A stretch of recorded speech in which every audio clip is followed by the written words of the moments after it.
3 ತಂಡಗಳಲ್ಲಿ 4 ದಿವಸ ಎಲ್ಲ 32 ಜಿಲ್ಲೆಗಳಿಗೆ ನಾವು ಪ್ರವಾಸ ಮಾಡುವಂಥದ್ದು. ಬಿಜೆಪಿ ಲೆಕ್ಕದಲ್ಲಿ 32 ಜಿಲ್ಲೆ, ನಾವು ಸಂಘಟನೆ ರೂಪದಲ್ಲಿ ನಾವು 32 ಜಿಲ್ಲೆಗೆ ಪ್ರವಾಸ ಮಾಡ್ತೇವೆ.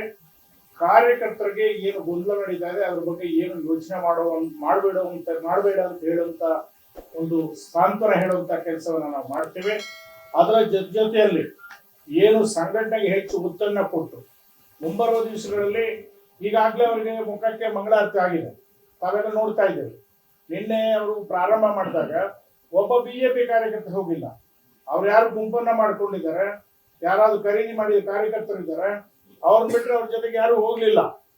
ಈಗ ಬಿಜೆಪಿಯನ್ನವರು ಯಾರು ಕೂಡ ಆ ಕಡೆ ಹೋಗಿ ಅವ್ರ ಜೊತೆಗೆ ಏನು ಕೈ ಜೋಡಿಸಿ ಏನು 2 ಗುಂಪೇನಾಗ್ಲಿಲ್ಲ. ತಾವೇನು ಮಾಧ್ಯಮದವ್ರು ಯೋಚನೆ ಮಾಡ್ತಾ ಇದ್ದೀರಿ, ಪಬ್ಲಿಕ್ ಮೆಸೇಜ್ ರಾಂಗ್ ಮೆಸೇಜ್ ಹೋಗ್ತಾ ಇದೆ.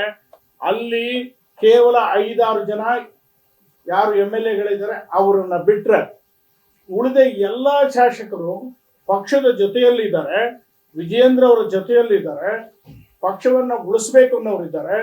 ಮುಂಬರುವ ದಿವಸಗಳಲ್ಲಿ ಪಕ್ಷ ಅಧಿಕಾರಕ್ಕೆ ಬರಬೇಕು ಅನ್ನೋದು ಅವರೆಲ್ಲರ ಆಸೆ ಇದೆ. ಈಗ ಇಲ್ಲಿ ಒಂದು ವಿಷಯ ಕ್ಲಾರಿಫೈ ಮಾಡಿ ಸರ್, ನೀವು ಮಾಡ್ತಿರುವಂತ ಪ್ರವಾಸ ರಾಜ್ಯದಿಂದ ಹೊರಟಿರುವಂತಹ 3 ತಂಡ ಏನಿದೆ ಆ ತಂಡದ ಜೊತೆಯಲ್ಲಿ ನೀವು ಹೋಗ್ತಿದ್ರ ಪ್ರತ್ಯೇಕವಾಗಿ ತಂಡ ಜೊತೆ ಹೋಗ್ತಾ ಇದ್ದೀವಿ. ವಿಜಯೇಂದ್ರ, ಚಲವಾದಿ ನಾರಾಯಣ ಸ್ವಾಮಿ ಅವರ ನೇತೃತ್ವದಲ್ಲಿ ನಿಮ್ಮ ಪ್ರವಾಸ ನಾವೆಲ್ಲ ಇದ್ದೇವೆ ತಂಡದಲ್ಲಿ. ಆ ತಂಡದಲ್ಲಿ ನಾವು ಇದ್ದೇವೆ. ಹಲೋ, ಎಲ್ಲ MLA-ಗಳು ಪಕ್ಷದ ಜೊತೆಗಿದ್ದಾರೆ. ಎಲ್ಲ ಒಂದ್ ನಿಮಿಷ, ಎಲ್ಲ MP-ಗಳು ಪಕ್ಷದ ಜೊತೆಗಿದ್ದಾರೆ. ಇವರು ಈಗ ತಾವೇ ಯೋಚನೆ ಮಾಡಿ, ಇನ್ನೆಲ್ಲ ಮಾಧ್ಯಮದಲ್ಲಿ ನೀವು ಕವರ್ ಮಾಡಿದ್ರಿ, ಅಲ್ಲಿ ಎಷ್ಟು ಜನ ಸೇರಿದ್ರು. ನಮ್ಮ ಜಿಲ್ಲಾಧ್ಯಕ್ಷರಾಗ್ಲಿ ಪಕ್ಷದ ಸಂಘಟನೆ ಆಗ್ಲಿ ಅವ್ರ ಜೊತೆಗೆ ಕೈ ಜೋಡಿಸಿದ್ಯಾ ಅನ್ನೋದು ಒಂದನೇ ವಿಚಾರ. ಎರಡನೇ ವಿಚಾರ, ಏನು ದುರುದ್ದೇಶ ಪೂರ್ವಕವಾಗಿ ನಮ್ಮಲ್ಲೇ CM ಆಗ್ತಾರೆ ಅಂತ ಹೇಳೋದಕ್ಕೆ ಇವ್ರಿಗೇನು ಅಧಿಕಾರ ಇದೆ? ನಮಗೆ ಅಧಿಕಾರ ಇಲ್ಲ. ವಿಜಯೇಂದ್ರ ಅವ್ರಿಗೆ ಹೇಳೋದಕ್ಕೆ ಅಧಿಕಾರ ಇಲ್ಲ. ಅಲ್ಲ, ಇನ್ನು ಎಲೆಕ್ಷನ್ ಆಗಿಲ್ಲ. ಯಡಿಯೂರಪ್ಪನವ್ರಿಗೆ ಅಧಿಕಾರ ಇಲ್ಲ. ಯಾವುದೇ CM ಆಗ್ಬೇಕಾದ್ರೆ ಶಾಸಕಾಂಗ ಪಕ್ಷ ಸಭೆ ಕರಿಬೇಕು, ಹೈಕಮಾಂಡ್ ತೀರ್ಮಾನ ತಗೋಬೇಕು, ಆಮೇಲೆ ಮುಖ್ಯಮಂತ್ರಿ ಆಗಲ್ಲ. ಅಂದ್ರೆ ಒಂದ್ ನಿಮಿಷ ಪಾಟೀಲ್ರ, ಇದರ ದುರುದ್ದೇಶ ಏನು ಅಂತ ತಮ್ಗೆ ಅರ್ಥ ಆಗುತ್ತೆ. ಯಾವ ಸ್ವಾರ್ಥಕ್ಕೋಸ್ಕರ ಪಕ್ಷ ಅಲ್ಲ, ಕರ್ನಾಟಕ ರಾಜ್ಯ ಅಲ್ಲ. ದಯವಿಟ್ಟು ಅರ್ಥ ಮಾಡ್ಕೊಳ್ಳಿ. ಪಕ್ಷದ ಬಗ್ಗೆ ಒಳ್ಳೇದು ಮಾಡಬೇಕು ಅನ್ನೋ ಉದ್ದೇಶ ಇಲ್ಲ, ಕೆಟ್ಟ ಉದ್ದೇಶದಿಂದ ಈ ಒಂದು ಪ್ರವಾಸ ಕೈಗೊಂಡಿದ್ದಾರೆ. ಪಕ್ಷದ ವಿರುದ್ಧವಾಗಿ ಚಟುವಟಿಕೆ ಮಾಡ್ತಾ ಇದ್ದಾರೆ. ನಾವೆಲ್ಲ ಯಾಕೆ ನೀವು ಸೇರ್ತಾರೆ? ನಾವು ಸುಮ್ಮನೆ ಇದ್ರೆ ನಮ್ಮ ಕ್ಷೇತ್ರಗಳಲ್ಲಿರುವಂತ ಕಾರ್ಯಕರ್ತರು ನೀವ್ ಯಾಕೆ ಸ್ಪಂದಿಸ್ತಾ ಇಲ್ಲ? ಅಧ್ಯಕ್ಷರು ಒಬ್ಬರೇ ಯಾಕೆ ಸ್ಪಂದಿಸ್ಬೇಕು? ಯಡಿಯೂರಪ್ಪನ ಪಕ್ಷ ಕಟ್ಟಿದ್ದಾರೆ, ಇಷ್ಟು ವರ್ಷಗಳಿಂದ ಪಕ್ಷ ಕಟ್ಟಿದ್ದಾರೆ, ಅವ್ರನ್ನ ರಕ್ಷಣೆಗೆ ನೀವು ನಿಲ್ತಾ ಇಲ್ಲ. ಅವರಾಗಿದ್ರೆ ಪಕ್ಷ ದಕ್ಷಿಣ ಭಾರತದಲ್ಲಿ ಅಧಿಕಾರಕ್ಕೆ ಬರ್ಬೇಕಾದ್ರೆ ಯಾರ್ದು ಹೊಣೆಗಾರಿಕೆ? ಯಾರು ಈ ಪಕ್ಷವನ್ನ ಕಟ್ಟಿ ಬೆಳೆಸಿದ್ರು? ಅವರ ವಿರುದ್ಧವೇ ಇವತ್ತು ಮಾತಾಡುವಂತ ಸಂದರ್ಭದಲ್ಲಿ ಎಲ್ಲ ಕ್ಷೇತ್ರದ ನಾವೆಲ್ಲ ಕೂಡ ಒಂದೊಂದು ಕ್ಷೇತ್ರದಲ್ಲಿ ಸಂಘಟನೆಯಲ್ಲಿ ಬಲವಾಗಿರುವಂತ ಮಾಜಿ ಶಾಸಕರು, ಮಾಜಿ ಮಂತ್ರಿಗಳು ನಮ್ಮನ್ನು ಕೇಳ್ತಾ ಇದ್ದಾರೆ, ನಾವ್ ಯಾಕೆ ಹೊರಗೆ ಬಂದ್ರಿ, ನೀವ್ ಯಾಕೆ ಹೋಗ್ತೀರಿ ಅಂತಂದ್ರೆ ನಮ್ಮ ಕಾರ್ಯಕರ್ತರಿಗೆ ಉತ್ತರ ಹೇಳುವಂತ ಜವಾಬ್ದಾರಿ ನಮ್ಮ ಮೇಲಿದೆ. ಆನ್ಸರಬಲ್ ಆಗಿದ್ರು. ಒಂದ್ ನಿಮಿಷ ಪ್ಲೀಸ್, ನಮ್ಮ ಮೇಲಿದೆ. ಆ ಜವಾಬ್ದಾರಿಯನ್ನು ನಾವು ನಿಭಾಯಿಸೋದು ನಮ್ಮ ಜವಾಬ್ದಾರಿ. ಖಂಡಿತವಾಗ್ಲೂ ನಾಳೆ ಕೋಲಾರಕ್ಕೆ ಹೋದ್ರೆ ಕೋಲಾರದಲ್ಲಿ ಅಲ್ಲಿರುವಂತ ನಮ್ಮ MLA-ಗಳು, ಮಾಜಿ MLA-ಗಳು ಅಲ್ಲಿ ಬರ್ತಾರೆ ಅಂತಂದ್ರೆ ಅವ್ರೋಗಿ ಸಾಮಾನ್ಯ ಕಾರ್ಯಕರ್ತರು ಹೋಗಿ ನಿಮ್ಮ ಹತ್ರ ಬಂದು ಎಲ್ಲ ನಮ್ಮ ಸಮಸ್ಯೆಗಳಿಗಿದಾವೆ ಅಂತ ಹೇಳ್ಕೊಳಕ್ ಆಗೋದಿಲ್ಲ. ಪ್ರಯೋಜನ ಇಲ್ಲ. ಬೂತ್ ಮಟ್ಟದಲ್ಲಿ ಅಲ್ಲ ನಿಮ್ ಸಲಹೆ ತಗೋತೀವಿ ಸರ್. ಒಂದ್ ನಿಮಿಷ ನಮ್ಮನ್ನು ಮಾತಾಡಕ್ ಬಿಡಿ, ಆಮೇಲೆ ನೀವು ಏನಾದ್ರು ಹೇಳಿ ಉತ್ತರ ಕೊಡ್ತೀನಿ. ಈಗ ವಸ್ತುಸ್ಥಿತಿ ಏನಿದೆ ಅಂತ ನೀವು ಅರ್ಥ ಮಾಡ್ಕೊಳ್ಳಿ. ನೀವು ಇಲ್ಲಿ ಬಂದಾಗ ನಾನು TV ಮಾಲೀಕನಾಗ್ಬೇಕು ಅಂತ ಹೇಳಿದ್ರೆ ಹೆಂಗಾಗುತ್ತೆ ಸರ್? ಹೆಂಗಾಗುತ್ತೆ ಹೇಳಿ? ನಾನೇ TV ಮಾಲೀಕ ಅಂತ ಹೇಳಿ ನೀವು ಕೇಳಕ್ ಶುರು ಮಾಡಿದ್ರೆ ಹೆಂಗಾಗುತ್ತೋ ಆ ರೀತಿ ಇರುವುದು. ಯಾವುದು ಅವರ ಒಂದು ಪ್ರವಾಸ ಇವತ್ತು ಎಲ್ಲಾ ಜಿಲ್ಲೆಗಳಲ್ಲಿ ಎಲ್ಲೆಲ್ಲಿ ಪ್ರವಾಸ ಮಾಡ್ತಾರೆ ಎಲ್ಲಾ ಕಡೆ ಅವರಿಗೆ ಮುಖಭಂಗ ಆಗುತ್ತೆ. ಯಾರು ಕೂಡ ನಮ್ಮ ಸಂಘಟನೆ ಅವ್ರ ಜೊತೆಗೆ ಹೋಗಲ್ಲ. ನಾವು ಇಷ್ಟು ಜನ MLA-ಗಳು ಯಾಕೆ ಹೋದ್ರಿ ಅಂತ ನಮ್ಗೆ ತಡ್ಕೊಳಕ್ ಆಗ್ತಾ ಇಲ್ಲ ಸರ್. ನಮ್ಮ ಕ್ಷೇತ್ರಗಳಲ್ಲಿ ನಾವು ತಡ್ಕೊಂಡು ಅವ್ರ ಜೊತೆಗೆ ಉತ್ತರ ಕೊಡಕ್ ನಮ್ ಕೈಲಿ ಆಗ್ತಾ ಇಲ್ಲ ಸರ್. ನಮಗ್ ಪ್ರಾಣ ಕುತ್ತಿಗೆ ಬಂದಿದೆ. ನೀವು ಜಿಲ್ಲಾ ಪ್ರಧಾನ ಕಾರ್ಯದರ್ಶಿ ಹೋದ್ರಿ, ಅಧ್ಯಕ್ಷ ಹೋದ್ರಿ, ನೀವ್ ಯಾಕೆ ಪ್ರವಾಸ? ಹೌದು ಸರ್, ಅನಿವಾರ್ಯತೆ ಆಗಿ ಬಂದಿದೆ. ನಾವೇನ್ ಹೇಳೋದು ಕಾರ್ಯಕರ್ತರಿಗೆ? ಅಪ್ಪ, ನಾವು ಅಧ್ಯಕ್ಷರ ಜೊತೆಗೆ ಮಾತಾಡ್ತೀವಿ, ರಾಷ್ಟ್ರೀಯ ನಾಯಕರ ಜೊತೆಗೆ ಮಾತಾಡ್ತೀವಿ, ನೀವೇನ್ ಹೇಳ್ತಾ ಇದ್ರಿ ನಿಮ್ಮ ಸಂದೇಶವನ್ನ ತೆಗೆದುಕೊಂಡು ಹೋಗ್ತೀವಿ. ನಿಮ್ಮ ಸಂದೇಶವನ್ನ ತೆಗೆದುಕೊಂಡು ಹೋಗಿ ನಾವು ರಾಷ್ಟ್ರೀಯ ನಾಯಕರಿಗೆ ತಿಳಿಸ್ತೇವೆ. ಖಂಡಿತವಾಗ್ಲೂ ಇದರಲ್ಲಿ ನಿಜವಾಗ್ಲೂ ನಾನು ರೇಣುಕಾಚಾರ್ಯನ ಮೆಚ್ಚುತ್ತೇನೆ. ಖಂಡಿತವಾಗ್ಲೂ ನಮ್ಮನ್ನೆಲ್ಲರನ್ನೂ ಕೂಡ ಒಂದು ಕಡೆ ಕರೀತಾ ಇದ್ದಾರೆ. ಅವರ ಉದ್ದೇಶ ಚೆನ್ನಾಗಿದೆ. ಈಗ ಬಿಸಿ ಪಾಟೀಲ್ ಹೇಳಿದ್ರು, ನಮ್ಮ ಉದ್ದೇಶ ಒಂದೇ ಉದ್ದೇಶ. ನೀವು ಯಾಕೆ ಹೋಗ್ತೀರಿ ಪಕ್ಷ ಇಲ್ವಾ? No, that is not correct.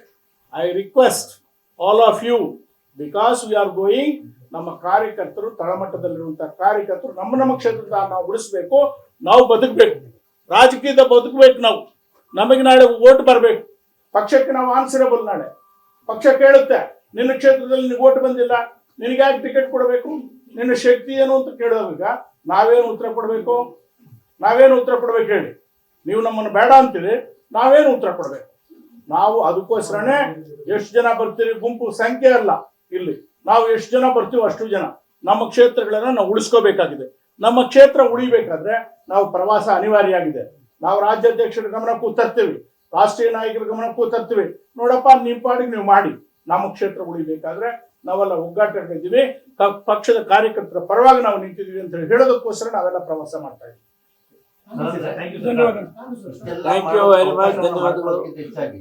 ಒಂದು ಶಿಸ್ತು ಕ್ರಮದ ಜವಾಬ್ದಾರಿಯನ್ನು ಯಾಕೆ ರಾಜ್ಯಾಧ್ಯಕ್ಷರು ಹೇಳಿದ್ರು, ಸರಿಯಾದ ಪ್ರಶ್ನೆ ಕೇಳಿದ್ರು.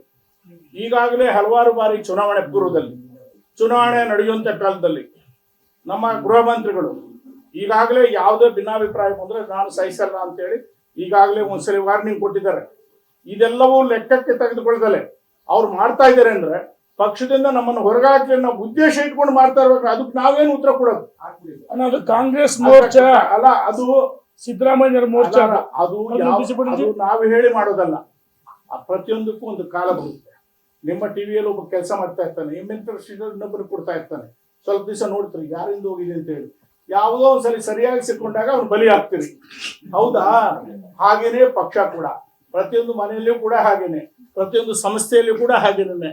ಹಾಗಾಗಿ ಇದ್ರ ಬಗ್ಗೆ ನೀವು ಜಾಸ್ತಿ ನೀವೇನೋ ಗುಂಪು ಸೇರ್ತೀರಿ, ಪಕ್ಷ ಇಲ್ವಾ ಅದಿಲ್ವಾ ಅಂತ ಹೇಳಿ ಕೇಳೋದ್ರಲ್ಲಿ ನಮ್ಮ ಬಾಧೆ ನಮಗಿದೆ. ನಮ್ಮ ಕಷ್ಟವನ್ನ ತಮ್ಮ ಹತ್ರ ಹೇಳ್ಕೊತಾ ಇದೀವಿ. ಖಂಡಿತವಾಗ್ಲೂ ನಾವು ಪ್ರತಿ ಕ್ಷೇತ್ರಕ್ಕೆ ಹೋಗ್ತೀವಿ. ನಾವು ಅಧ್ಯಕ್ಷರು ಒಂದು ಕಡೆ ಹೋಗ್ತಾರೆ, ನಾವೊಂದು ಕಡೆ ಹೋಗ್ತೀವಿ. ಎಲ್ಲಿ ಕೂಡ ನಾವು ಸುಮ್ಮನೆ ಕೂರೋದಿಲ್ಲ. ದಯವಿಟ್ಟು ಇದನ್ನ ಮಿಸ್ಅಂಡರ್ಸ್ಟ್ಯಾಂಡಿಂಗ್ ಮಾಡ್ಕೋಬೇಡಿ ಅಂತ ಹೇಳಿ ನಮ್ಮಲ್ಲಿ ಮನವಿ. ಧನ್ಯವಾದಗಳು. ಒಂದು ನಿಮಿಷ. ಇವತ್ತು ತಾವೆಲ್ಲರೂ ಕೂಡ ಇಲ್ಲಿ ನಮ್ಮ ರೇಣುಕಾಚಾರ್ಯ ಅವರ ಎಲ್ಲರೂ ಸೇರೋಣ ಒಂದು ಆಹ್ವಾನದ ಮೇರೆಗೆ ಅವರೇ ಎಲ್ಲ ಲೀಡ್ ತಗೊಂತಾರೆ. ಗೌರವ ಕೊಡ್ಬೇಕು ನಾವು. ರೇಣುಕಾಚಾರ್ಯ ಅವರ ಸಿ ಪಾಟೀಲ್ ಜಿ ಎಲ್ಲರೂ ಸೇರಿ ಕೋರಿಕೆ ಮೇರೆಗೆ ತಾವೆಲ್ಲ ಇಲ್ಲಿ ಬಂದ್ರೆ ಎಲ್ಲ ನಮ್ಮ ಮಾಜಿ ಶಾಸಕರ ನೋಡಿ, ಒಂದು ಇದು ಅರ್ಥ ಮಾಡ್ಕೊಳ್ಳಿ, ಶಾಸಕರಿಗಿಂತಲೂ ಮಾಜಿ ಶಾಸಕರು ಬಲಾಢ್ಯರು ಅನ್ನೋದು ಮರಿಬೇಡಿ. ನಾಳೆ ನಾವೇ MLA-ಗಳಾಗೋದು, ಹಾಲಿ MLA-ಗಳು ಇರೋರಿಗೆ ಕಂಟಕ, ಅವರೇ ಸೋಲೋದು, ನಾವೇ ಮುಖ್ಯಸ್ಥರು. ಒಪ್ಪಡಿ, ನೀವು ನಾವೇ ಇಲ್ಲಿ ಮುಖ್ಯಸ್ಥರು. ಆದ್ರಿಂದ ಇದನ್ನ ಸೂಕ್ಷ್ಮವಾಗಿ ಅರ್ಥ ಮಾಡ್ಕೊಳ್ಳಿ. ನಾನು ಸೂಕ್ಷ್ಮವಾಗಿ ಮಾತಾಡಿದ್ದೀನಿ, ಇದನ್ನ ಅರ್ಥ ಮಾಡ್ಕೊಳ್ಳಿ. ನಮಗೂ ಕೂಡ ಬೆಂಬಲ ಕೊಡಿ, ನಮ್ಮ ಜೊತೆಗೆ ತಾವು ನಿಲ್ಲಿ. ನಮ್ಮ ಕಾರ್ಯಕರ್ತರು ಪಾಪ ನೊಂದ್ಕೊಂಡಿದ್ದಾರೆ, ಅವ್ರನ್ನೆಲ್ಲ ಸಮಾಧಾನ ಮಾಡ್ತೀವಿ. ಓದ್ ಕಡೆಲ್ಲ ನಾವು ಓದನ್ನು ನೆಗೆಟಿವ್ ಆಗಿ ಬರೆಯೋದು ಬೇಡ. ಅವ್ರ ವಿರುದ್ಧ ಏನ್ ನಡೀತಾ ಇದನ್ನು ವಾಸ್ತವಾಂಶ ಬರಿ, ನಮ್ಮ ಪರವಾಗಿ ಬರಿಬೇಡಿ. ನಿನ್ನೇನಾಗಿದೆ? ನಿನ್ನೆ ಮುಖಭಂಗ ಮಂಗಳಾರತಿ ಆಗಿದೆ.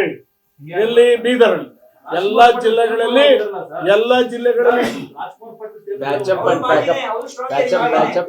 ಆಯ್ತು, ಧನ್ಯವಾದಗಳು. ಅಲ್ಲ, ಮತ್ತೆ ನಾಳೆ ಮಾತಾಡ್ತೀವಿ. ನಾಡ್ದ ಮಾತಾಡ್ತೀವಿ. ಬಿಜಾಪುರದಿಂದ ನಿಮಗೆ ನಮ್ಮ ಕಷ್ಟ